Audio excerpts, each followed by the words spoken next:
కార్తీక దీపాలు నీటిలో వదలడం వెనుక ఉన్న ఆంతర్యం ఏమిటో తెలుసుకుందాం. దైవభక్తి ఉన్నవారు సంవత్సరం మొత్తం దీపం వెలిగించకపోయినా కార్తీక మాసం నెల రోజులు దీపం వెలిగిస్తే చాలా మంచిదని పెద్దలు చెబుతారు. కార్తీక పురాణం ప్రకారం కార్తీక మాసంలో పిప్పలుడు అనే మహారాజు దీపదానం చేయడం వలన సంతానాన్ని పొందాడని, వారి కుమారుడైన శత్రుజిత్తు ఈ మాసంలో దీపాన్ని వెలిగించటం వలన కైలాసాన్ని చేరుకున్నాడని కథలున్నాయి. ఈ నెల రోజులు ఇంట్లో దీపాల కన్నా చెరువులు, నదుల్లో దీపాలు వదులుతుంటారు. ఏ నదీ తీరం చూసినా కార్తీక స్నానాలు చేసేందుకు వచ్చిన భక్తులతో కలకలలాడుతుంటుంది. సూర్యోదయం అయ్యే సమయానికి నదీ తీరం మొత్తం దీపకాంతులతో నిండిపోతుంది. ఇంతకీ కార్తీక మాసం నెల రోజులు నదుల్లో, చెరువుల్లో దీపాలు ఎందుకు విడిచిపెడతారు?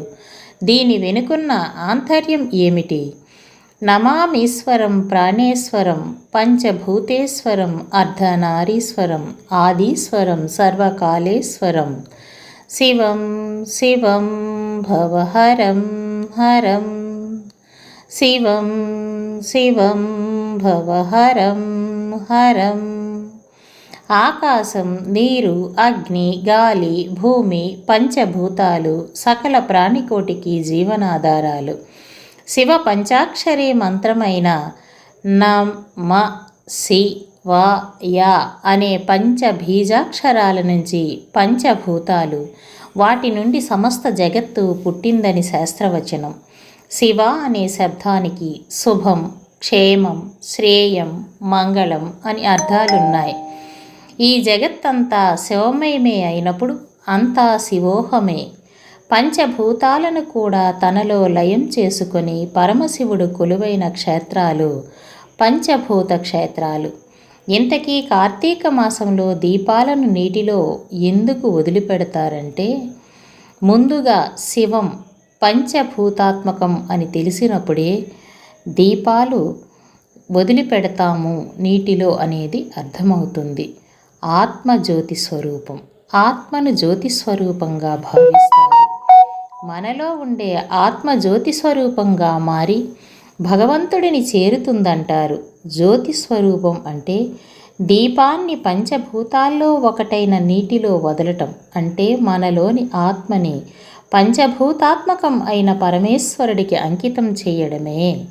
ముఖ్యంగా పరమేశ్వరుడికి అత్యంత ప్రీతిపాత్రమైన కార్తీక మాసంలో దీపాలు వెలిగించి నదుల్లో, చెరువుల్లో వదిలితే పూర్వజన్మలో చేసిన పాపాలతో పాటు ఈ జన్మలో చేసిన పాపాలు నశించి పరమేశ్వరుడి సన్నిధికి చేరువవుతామంటారు. అందుకే బ్రహ్మముహూర్తంలో స్నానమాచరించి త్రికరణ శుద్ధిగా కార్తీక దీపాలు నీటిలో విడిచిపెడతారు.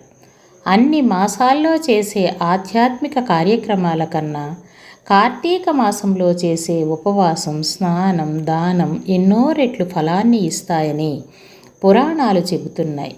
విష్ణువును తులసి దళాలు, కమలం, జాజి, అవిసె పువ్వు, గరిక, దర్భలతో, శివుని బిల్వదళాలు, జిల్లేడు పూలతో అర్చిస్తే వారికి ఉత్తమ గతులు కలుగుతాయంటారు. ఈ మాసంలో నిత్యం సూర్యోదయానికి ముందే స్నానం చేసి గుడికి వెళ్ళి దీపారాధన చేస్తే అత్యంత పుణ్య ఫలం లభిస్తుంది. నెలంతా సాధ్యం కానివారు కనీసం సోమవారం, కార్తీక పౌర్ణమి, ఏకాదశి రోజుల్లో అయినా ఇలా చేస్తే మంచిదంట. ఓం నమో భగవతే దామోదరాయ. ఓం నమః శివాయ.